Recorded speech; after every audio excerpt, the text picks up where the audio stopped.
yeah, instead of ints and floats and bits, things may be built of bits, but they don't have to be thought of as bits. And I will give ample examples. Just for a little bit of history. When I left Finland 30 years ago, our family came to Stanford. One of the books in my reading for the trip was Computers and Thought. And this was edited by Ed Feigenbaum and Feldman. And then when I applied for graduate study, I said, I want to understand how brains compute. And that didn't disqualify me. And so I've been working on that problem for a while and have found some things that actually may bring us somewhat closer to the answer. And so I'm going to talk about how to compute with high-dimensional vectors. And the motivation for this is that brains represent a constant challenge for us in terms of complexity of behavior that they control and can produce, in perception, learning, in dealing with concepts, thought, language, ambiguity, and also tremendous flexibility that we have not been able to duplicate in any of our computing systems, adaptivity.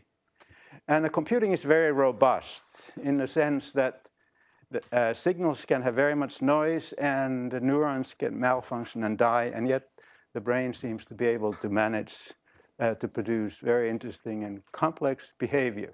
It's very energy efficient. So those are some of the challenges for us when we think of computing that brains are able to do and we would like to do. And brains can also provide some notions or ideas of architecture for computing. And first of all, the circuits are very large. And the total number of neurons is in a human brain, something like 40 billion, and the total number of synapses, something like 240 trillion. These are sort of ballpark figures. But if we try to translate that to something that is more concrete to us, and they assume that each synapse is worth just one bit of information, then all those synapses, they amount to something like 300 million books. And if we think of what 300 million books means for a lifetime, that would mean 800 books per day for 100 years. So that's sort of the kind of information that brains are able to somehow make use and deal with. Also, the fan-ins and fan-outs are very large. On the average, 6,000 neurons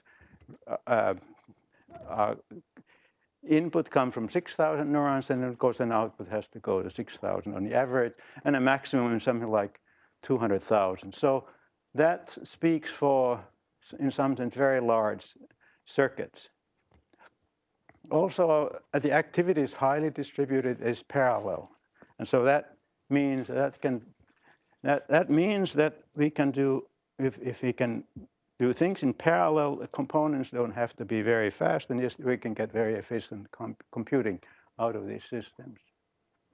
And here's a claim, a very strong claim that I've believed a long time and will believe even after leaving this room today, and that is reverse engineering the brain in the absence of an adequate theory of computing. It is next to impossible.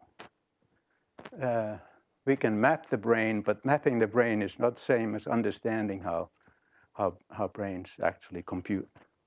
The maps or the tracing of the circuits can be useful in terms of giving ideas for engineers, but that's not the whole story. Okay, then a theory that we want, it has to be able to explain the speed of learning and retention over lifetime. And lifetime can be 100 years or 80 years or something like that. And we can generalize from examples and get reason by analogy. And we can tolerate noise and variation in data and many more such things. So that's quite a tall order for a theory to explain, but that's what brains brains do, so the computational theory that would somehow be equivalent has to be something like that. And here's the key observation, actually, and that is that essential properties of mental function and perception, they can be actually understood in terms of mathematical properties of high-dimensional spaces. And here, one of my favorite examples is a distance between concepts that are semantically very far from each other. And my example is like the concept of man or concept of a lake. We really don't think of them as being similar. And yet, in the semantic space, these two distant objects or entities or thoughts or concepts can be connected by just two very short links. And that's not true in two-dimensional, one or two-dimensional space. It's a property of high-dimensional space. So the first example, man sort of is in concept is close to fisherman, and fisherman in concept is close to fish, and fish is in concept, the concept is close to lake. And so just between two intermediate concepts, we have been able to connect two very distant concepts. And in the other example, man, plumber, water, lake, similarly. And if we take like the plumber and fish, they again, within those two routes, things on the two routes, they are not necessarily close at all. It's a plumber and fish are not close concepts. Also, we recognize faces, although the same face is never exactly the same on two occasions. And then there's another thing that actually is something that engineers and statisticians sort of need to take a new look at. When we encounter a high-dimensional problem, sort of the knee-jerk reaction is that we have to reduce the dimensionality. Brain doesn't do that. Brains, they blow up the dimensionality, expanding the dimensionality. And this can be found in visual cortex, and it can be found in hippocampus. It can be found in the cerebellum. So there's another clue from how computing might be organized. And so now I'm trying to answer in the next few slides what do I mean by high-dimensional computing, and HD is about the only abbreviation I use or acronym I use in this talk. So bear with one acronym, please. No, there'll be a couple of others. Yeah, here we have a computing that operates on vectors. In other words, algorithms are based on vectors. And in traditional computing, the algorithms are based on bits and numbers. I mean, and by based on, I mean that's what's built specific. This ordinary computer has specially designed circuits for dealing with bits and numbers and the number arithmetic, and for Boolean logic. And of course, even though we think of them as numbers, underneath we're just dealing with bits. The roots of this kind of computing, they actually are in cognitive science. And the idea of computing with high-dimensional vectors is not really new. Already von Neumann anticipated in his book published posthumously, The Computer and the Brain. He begins to think of, what kind of computing actually is the brain doing? Then there, in the 60s, there was Rosen perceptron, sort of on the same line, 70s and 80s, artificial neural nets, parallel distributed processing, connectionism, those were terms that became much used and algorithms developed. And some of that artificial neural network continues today and is sort of found in pretty much all of what's called deep learning. And then in 1990s, Plate's holographic reduced representation. And that I consider the first time when we have sort of a complete system of computing. And that's what complete system of computing with high-dimensional vectors, and that's what I will be explaining in more detail.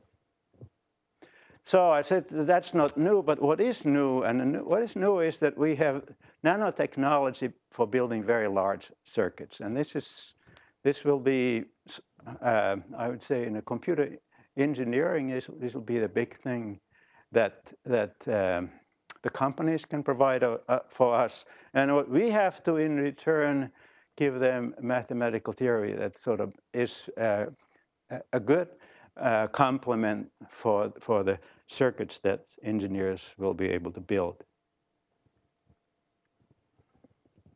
Okay, now I'm going to go through an example of one algorithm. It's a very surprisingly simple, and yet it is surprisingly powerful. But this is just to give you an idea of what kinds of operations on the vectors we use and what kinds of results it can give us. The motivation for this was done as an experiment, as a student project in a computational neuroscience class at Berkeley. Two students sort of got interested in this idea, and we produced this example. And the motivation was that people, without knowing a language, still can identify and be pretty good at identifying languages by how they sound. I mean, if you hear two people speaking Chinese and other two people speaking Russian, you don't have to know a single word of either. And those are Chinese and those are Russians, even in the dark when you cannot see what they look like. But in this experiment, instead of using real speech data, we used text, and so trying to identify languages by how they appear in print. And the method in this algorithm is that for each language and for each text sentence, we compute a high-dimensional profile. And then we compare the profiles to see which languages and correspond to which test sentences. So that was the task. And the vectors we use here are 10,000 dimensional. So we have 10,000 dimensional profile for each of the languages, 10,000 dimensional profile for each of the test sentences, and then we just compare profiles with a simple metric measure. The cosine is a very, very good, and we used cosine as a measure of similarity between profiles. The data, 21 European languages, and some European languages use Latin alphabet, some use Cyrillic. They were all transcribed into Latin alphabet. And then each language was trained with about 1 million bytes of text, and then tested with 1,000 sentences. That's short sentences, and the sentences came from a different source, so that the training data and the test data were independent. Okay, here's how we compute the profile. I go through the several steps. First of all, now we have 26 letters and a space. And so each of those letters is represented by a random seed vector. And here we're using random ones and minus ones with equally probable. 10,000, so that'd be on the average, that'd be 5,000 minus ones, 5,000 ones. So we have these 27 random vectors, and we use these letter vectors with each of the languages. And the next, now that we have a way of encoding letters, we want to encode short letter sequences. In this example, I explain in terms of 3-letter sequences, also called trigrams. And the example shows how the trigram THE is encoded. And it's encoded by using the random seed vector for T, random seed vector for H, random seed vector for E, and then multiplying.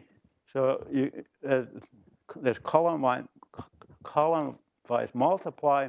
But before we do the multiplication, we actually rotate. So the first letter is rotated by 2 coordinates to the the left, and the second is rotated once, and so now we get this multiplication operator gives us a random high-dimensional 10,000 dimensional vector that represents THE, a trigram. And so any trigram that we produce with us uses this algorithm. And it says if you introduce a few symbols, THE is represented by T rotated twice. You could think of that as a RT, R is applied to RT, and then the multiplication operator, H rotated once, E rotated, not taken as such. And so the R stands for one position rotate it's a form of permutation, and a star stands for component-wise or coordinate-wise multiplication. Now here's an interesting fact that you probably wouldn't think of right away, but it's very important also.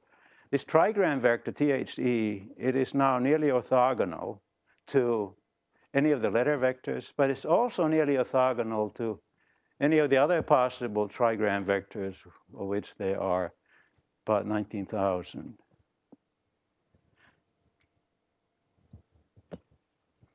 And once we have a method of encoding trigrams, now we want to produce a profile for a language.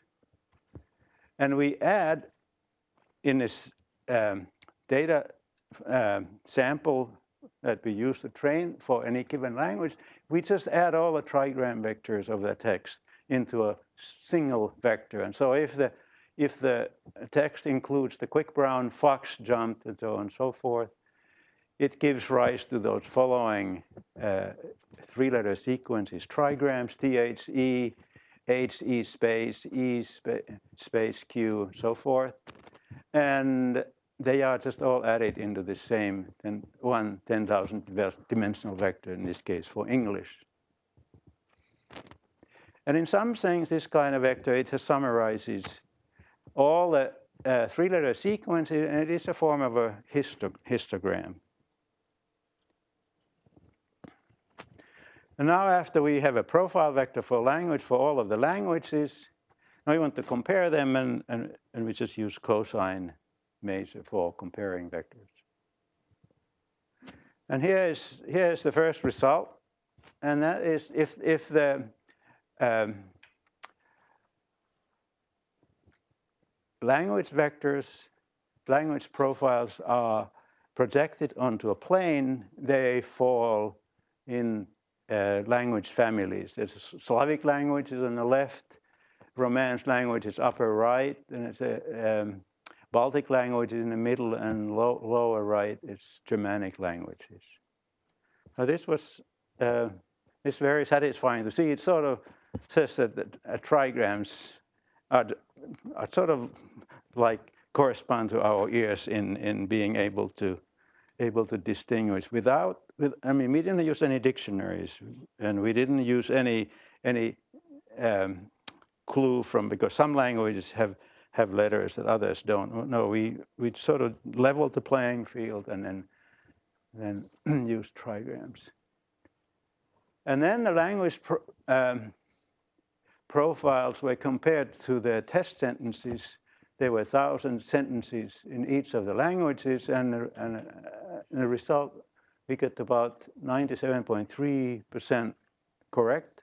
And if it was incorrect, it usually was anyway in the same language family. So that sort of gives some confidence that this it's very simple algorithm. It works quite well. And there's another thing that is not immediately obvious, but that is that once we have a language profile built out of trigrams, we can query that profile. I mean, in this case, in English, what would be the letter most likely or most often following TH? And so the answer is E is most common, space is second most common, A, and so forth. And of course, these are just the frequencies in the text. But the interesting thing is it can be that information can be recovered from the language profile with very simple operations. These very same operations that we use to build the profiles, the same operations can be used to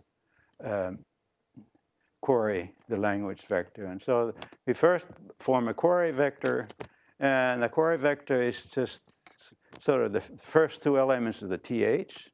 T rotated twice, h rotated once, and you multiply those together. And then we use that query vector and multiply the language vector, and it turns out that then the resulting vector is closer to E than it's anything else, and next close to space. And the reason why this works is that these operations, this permutation and the multiplication, they have inverses and they distribute over the addition operation. That's some of the things that you get from this kind of mathematics. Just to summarize the algorithm, just to leave you with the idea that we really didn't do very complicated things, and that is we just start with random 10,000 dimensional vectors for letters. Then we compute 10,000 dimensional vectors for trigrams, and then there we use the permutation and multiplication operations. And then we use the addition operator to finally produce a 10,000 dimensional vector that represents a language, or it represents a test sentence. And then comparisons done with cosine. So is there something special about trigrams? No, and it's here. It's on this slide. First of all, this whole experiment, when it can be run on a laptop computer, it takes less than 8 minutes, and that means code training and then testing. Nothing is done twice. You just kind of sweep through, and here's the answer that it's equally easy to do this experiment using 4-letter sequences, of which there are 500,000, or using 5-letter sequences. In terms of algorithm, it doesn't take any longer.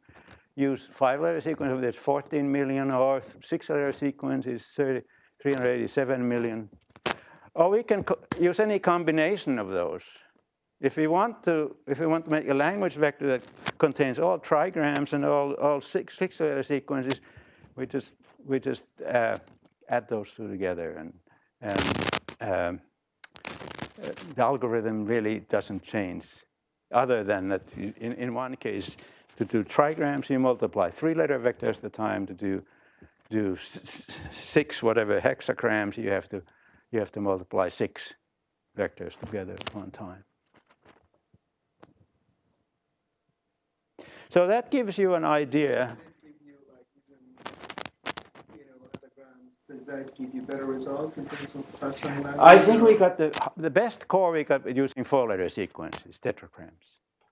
You know, yeah. In the 1990s, the NSA built architectures to do a lot of what you precisely showed. Oh yeah, linguists have known talk about trigrams a long time. Oh yeah. But they then, in order to program that, they have to build some sort of table, and this is just an alternate.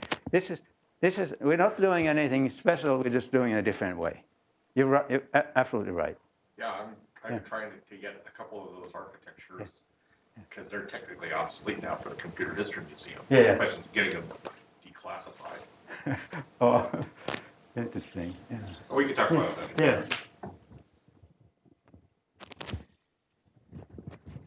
Now, I'm going to talk a little bit about the architecture for high-dimensional computing.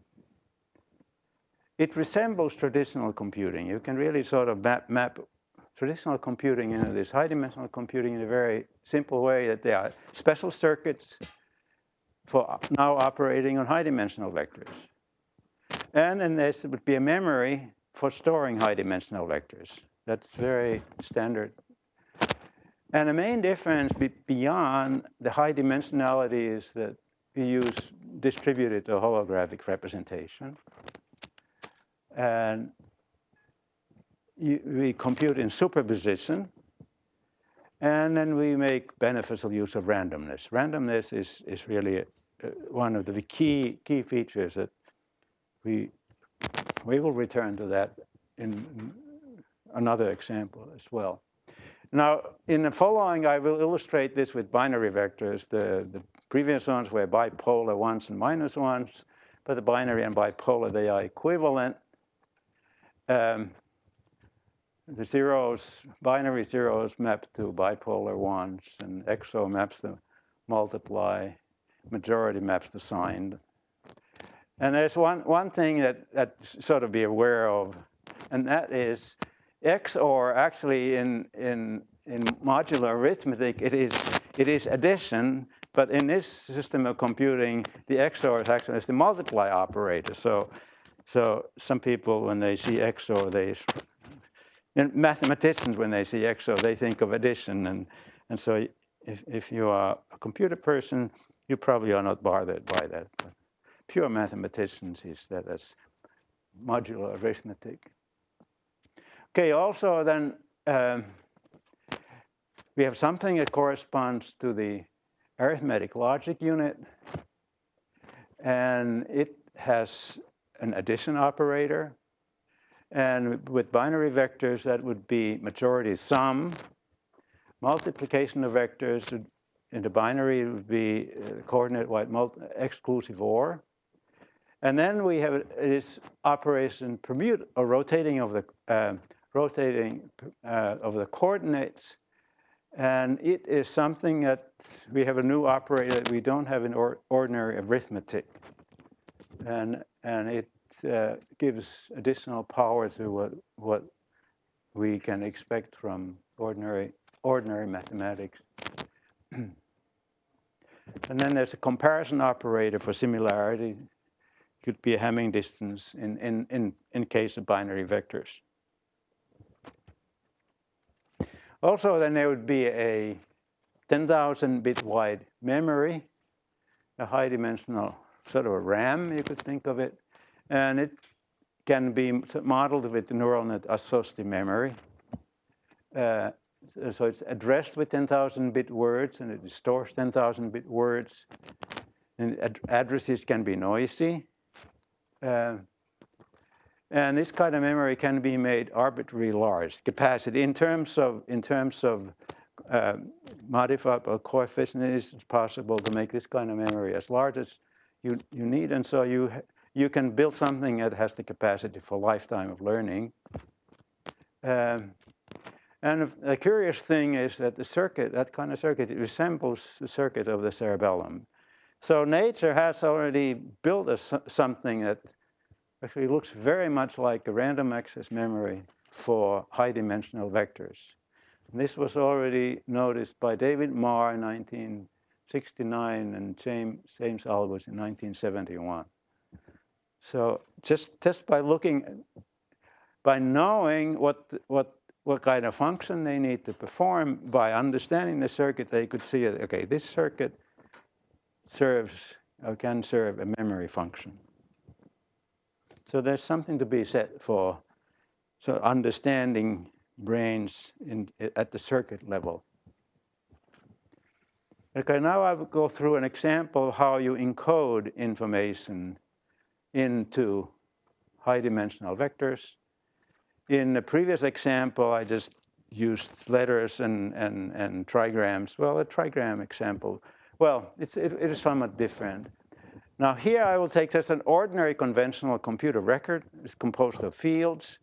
And so the traditional record is that you have distinct bits in your memory or in your representation for each of the variables. I'm here representing 3 variables, x, y, and z, and showing us them having the values a, b, and c. In a distributed superposed representation, we don't have any separate identifiable fields. Things will be all encoded into the same 10,000 dimensional vector. And so now I'll go through the example encoding the information of the record. And for that, we first have to choose some representation for x, y, and z, and have to have some representation for the values a, b, and c. And in this example, I just assign random 10,000-bit numbers, vectors for each of those variables and values. And the first thing is that we need to associate a variable with a value with the variable. It's called binding. And the binding operation, it turns out the multiplication operation, the exclusive OR, is an appropriate binding operation. So here, if you follow the x times ax star a, it's written here, and I just copied it to the right because I need it for the next example, where now this shows how the variable y has the value b, is encoded in a similar way using component-wise exclusive OR. And the variable z has value c, same thing. And now we want to combine those three pieces of information as if they were three fields. And that time, I first adding the vectors, those binary vectors together. But now we ended up something that's not binary. And in order to get back to the binary system, we need to use the majority rule. Now, this turns out if you have an odd number of things you're adding, then you have no problem. If you're even number, you get some ties, and you have to have some policy of breaking ties. But basically, that's the operation of encoding several fields with their values into a single high-dimensional vector.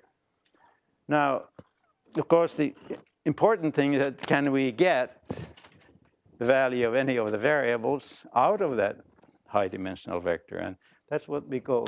And so what is the value of x in this holographic vector h? And so I've copied again h and x next to each other. And it turns out the multiplication operator will do the decoding.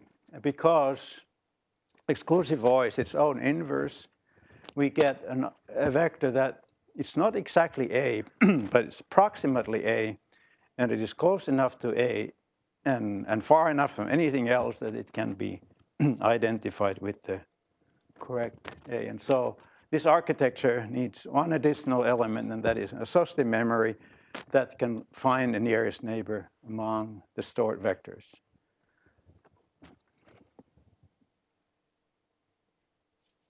So yes, indeed, we can encode a conventional record into a superposed high-dimensional record and then extract individual values from that record.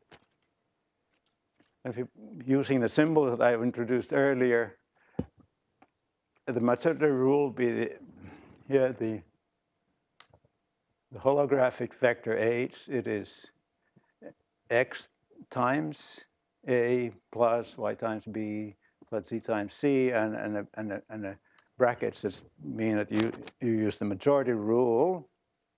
And for what is the value of x, so here we use this x times the holographic record, and then now we have written the h, written it out, and it turns out that in this exclusive OR, it distributes over thresholded sum. So the x can be put into the brackets.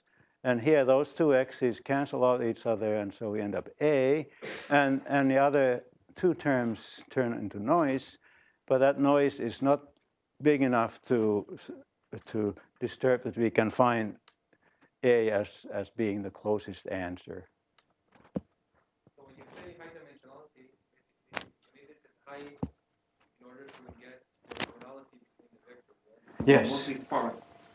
If the dimensional is too low, you cannot Make this orthogonal. Hmm?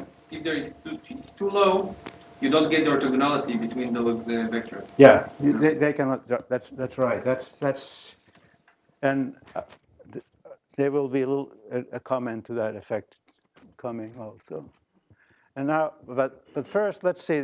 I'm going to say a little bit about the mathematics that makes this all work. And I just ask you to pay attention to the words that are in bold.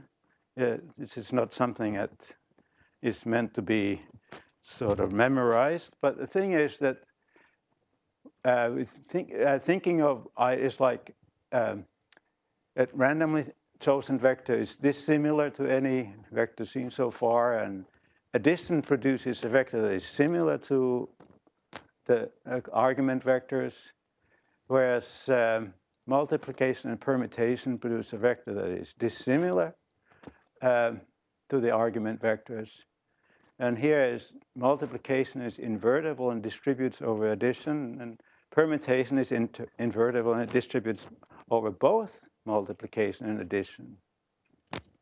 And both multiplication and permutation, they preserve distance. Now, that's a lot of big words, but the point of that slide was really that these words come from a field of math that's called algebra. Some call it abstract algebra, modern algebra. Anyway, this kind of computing is best understood in terms of an algebra.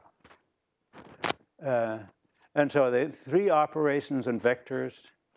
Each of those produce a vector of the same dimensionality, which means that the system is closed, which also means that you can keep composing, and a composition will not get out of hand. You always stay in the same high-dimensional space. And the operations in algebra, they just shamelessly call them addition, multiplication, and the third one is the permutation. That addition is just, it's related to just our normal use of addition in arithmetic multiplication. But in algebra terms, they just are taken slightly more generally. In this system that I have shown, the addition and multiplication, they approximate an algebraic field over the vector space. And what is the field? I mean, we're very familiar in terms of operating the field, because ordinary arithmetic, multiplication and addition, they constitute a field. And that's if you're given an area of a rectangle on one side, you can compute what the other side is. That's one of the things from numbers constituting a field. And here it's just the power of arithmetic can be explained in terms of the field structure of the operations. And now here we have a high-dimensional vector space with operations that correspond to addition and multiplication. But there is an additional operator, permutation, which adds richness to this algebra of high-dimensional vectors.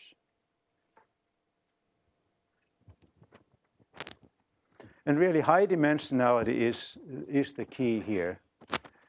In 10,000 dimensions, there are exactly 10,000 mutually orthogonal vectors, but there are billions of approximately orthogonal vectors. And a randomly chosen vector is approximately orthogonal to anything that has been presented so far. And just to show on the next page a little bit of the distribution. If you have 15 dimensions in the space, you have very broad distribution. When you have 10,000 dimensions, you can start from any point and you can go very far in the space before there's an appreciable amount of points included. Now, a few words about contrasting this kind of computing with neural nets and deep learning. Major similarities, both used for statistical learning from data, and the data can be noisy.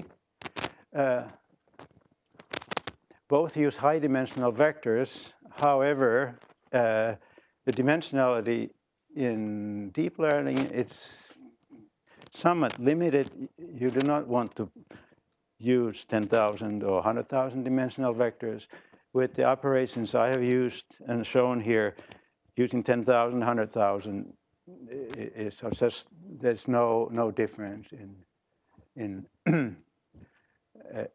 the complexity of the speed of the system.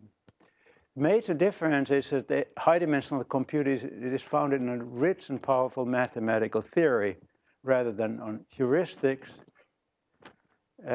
New code words are made with the single application of the vector operations, and then the memory is a separate function, and it stores data. And the consequence of these things is that the algorithms tend to be transparent, incremental, and scalable. And if you contrast this with neural nets and deep learning, everything is stored in these large matrices of weights, and it means, as a consequence, that data storage gets entangled with the encoding of information. And also, neural nets have no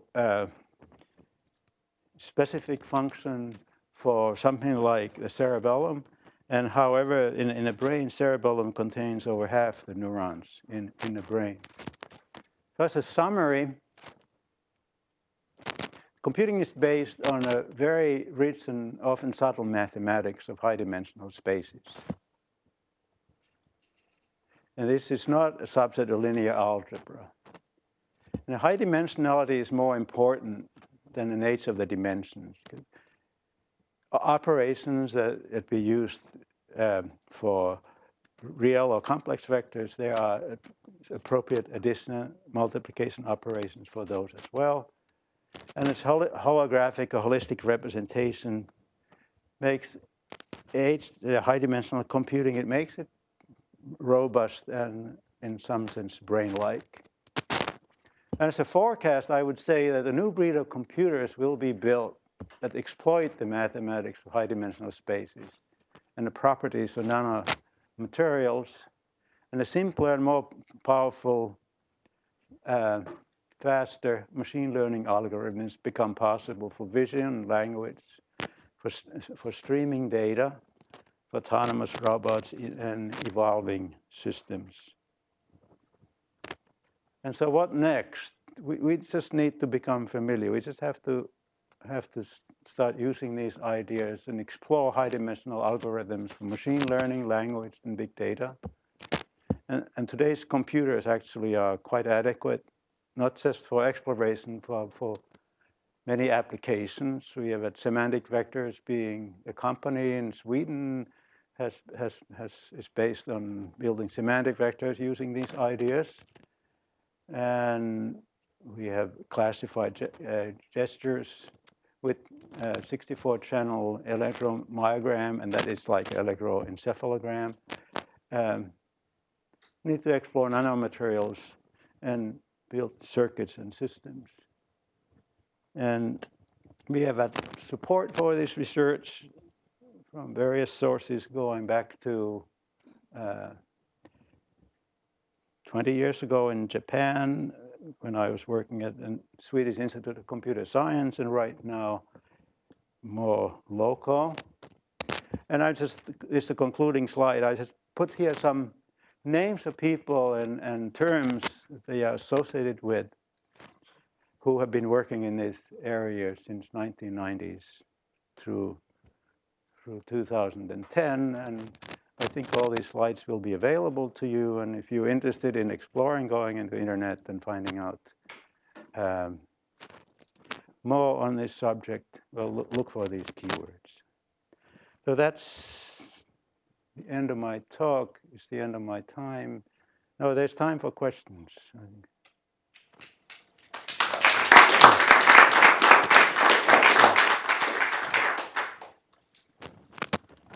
What's the reason for the name holographic here? Hmm? What is the reasoning behind the choice of the word holographic? Holographic. I think there's something similar to the mathematics of holograms, in that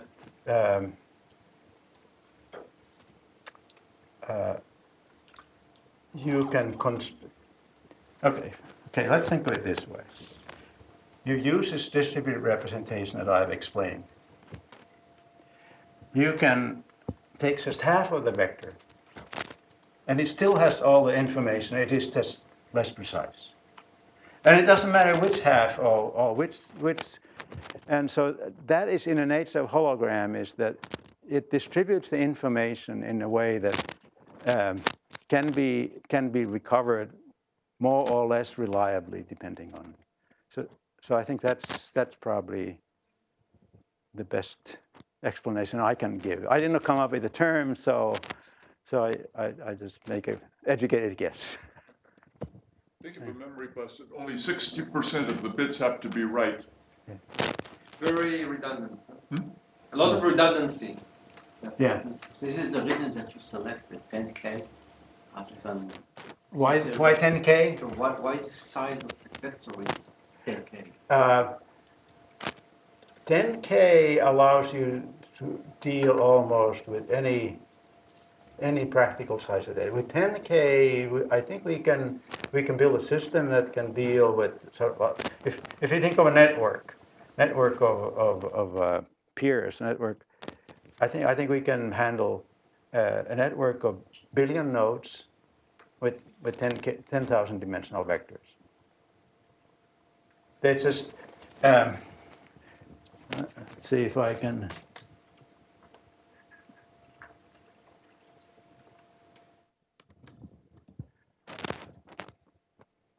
It's really all about the higher the dimensionality, the more concentrated the peak.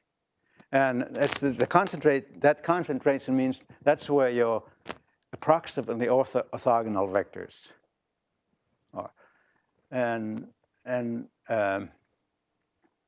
10,000 seems a very comfortable number. 1,000 wouldn't be big enough. You can experiment. You can find out all these properties with 1,000-dimensional vectors, but you would not make practical systems. But you started with a set of 27. So this 10,000 relates to your 27 space, alphabetical space. Yes. I mean, if you would start with a sample of 100, then you need to go beyond 10,000. Well, I think the thing matters is what you want to do with those.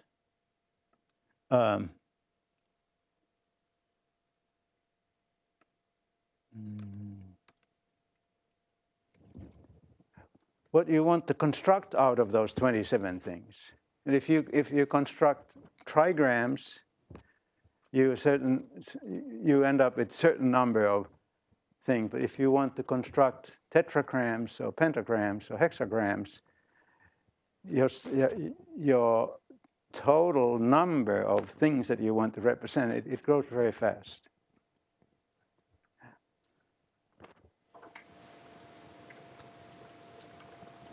So, similarity is bitwise? Similarity is bitwise, essentially? Similarity operator. A similar to Similarity operator, dot product, cosine dot product. Cosine is basically, it's a dot. In other words, in binary space, Hamming distance. And then if you are in bipolar space, dot product. And if you using real vectors, cosine. But they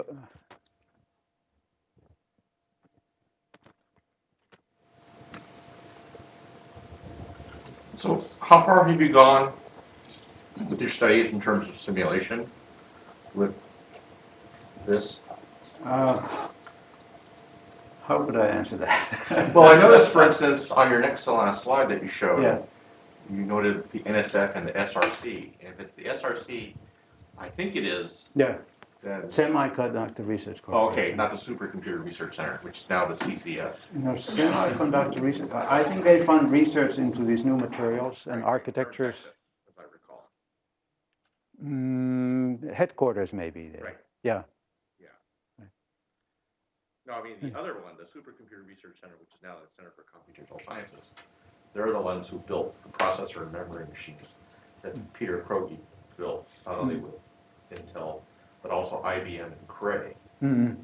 And they're the things that I've not had a chance to see, but I've heard actually a lot about. Really, we should be preserving them for history, even though they're not out there as commercial things. Because actually, they do a lot of this stuff already. It's in hardware. Yeah. Now, your question brings up a very important point. And these operations, when they are bitwise operations, you get 10,000 parallelism Oh, because you do not have to transport things across dimensions. You know, they're in the parallelism in the millions. Yeah. And the language they use is called, I was just looking it up in my database, it's called DBC. So, and when I go see a friend of mine in Denver at the supercomputing meeting, turns out I didn't realize she was on one of the technical reports. So, I mean, a lot of what you're saying, I definitely read in unclassified hardware literature, like IEEE Computer. They've done a fair amount of stuff because the bigrams and trigrams, that's how they crack codes cryptanalytically as well too. So, hey, we'll chat more. Yeah. Are there other questions? No, yeah. The earlier question, how far have you taken this in the way of simulation? I'd like you to expound on that a little bit further. What sorts of applications? You've talked about some intriguing problems that are hard to understand through other approaches, but what success have you had in recognizing languages or such based on these techniques? I think one of your earlier examples was that we can hear foreign speakers and recognize their language without knowing the words of that language. So what have you actually applied this towards that sort of thing, and what can you point to? Well, that thing was actually it was published. I think it just came out this year. So this is fairly new, and we have not applied it to actual speech. But it would take some work to actually. You have to somehow discretize the speech space, sound space, and that would have been more work than they could have done as a course project for single. So we haven't done that. But the work that's done on identifying EEG signals deals with this problem of turning an analog signal, which the voltages, the electrodes give voltages, continuous analog signal, turning it into high-dimensional vectors. And there's a front end that does this conversion into high-dimensional vectors, and then these operations are used, the permutation, multiplication, addition operations are used to again produce profiles or classifiers. So it turns out that these classifiers then, by going into high-dimensional space, we oftentimes end up with linear classifiers for problems that in low-dimensional space cannot be resolved with the linear classifier. And so I think that's one of the secrets of going to high dimensions.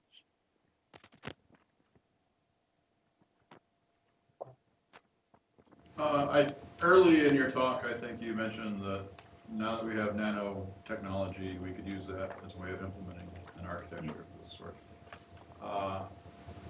For 30 years, I've always argued with people that use present tense when talking about nanotechnology. Oh, it's always been small. And in fact, last week, I had some questions along the same line. Using existing technologies or proven technologies, what would be the complexity of trying to build systems optimized for this kind of algorithm? I don't know how to answer that. I only know that some of these algorithms are being run on the present computers. But what we hope that this will open a way for computing with very low voltages, very low power, with somewhat unreliable components, and yet produce results that really are significant and interesting. So that's where I'd say that's where the nano or the new materials comes in. That maybe even some of the analog properties of materials will come. I mean, we've really gone digital, and you know, when you go digital and you go at very high speed, you use a lot of energy. I would like to answer the question. We are a memory company. We are now developing associative memory chip.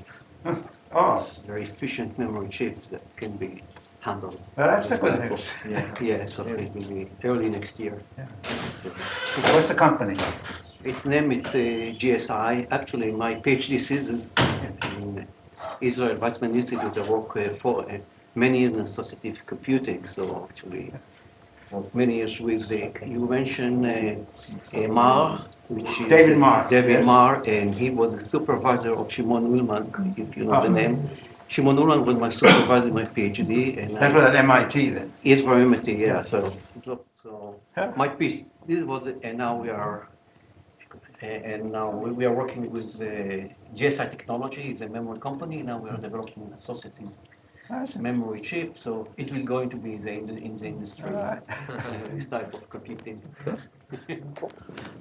As a question, how does your processor compare to prior associative machines like the StarRAN and the I can't remember the other things that No, are. it's actually it's a fully associative. We have 2 million associative processor. Each bit can be extend. Each vector maybe 1,000 of bit, 10,000 of bit, and it's fully associative. So later on, I can let you do this. You should come to the dinner. You should come to present here. Yeah, we are presenting. Yeah, we will be on the 8th. Okay. We are going to present how we do natural language processing in associative. Cool. chip. By the way, natural language processing is one of the areas where I hope that we will really make some important advances, because now we have a system where we can actually represent structure, because we can in some sense we could implement Lisp. And if you think of computational linguistics 30 years ago, 40 years ago, 50 years, it was all Lisp programs. So, and then came neural nets, and that tradition was sort of lost. We can bring these together. I think with this system we can bring the old computational linguistics and the modern natural language processing. I think we can bring them together.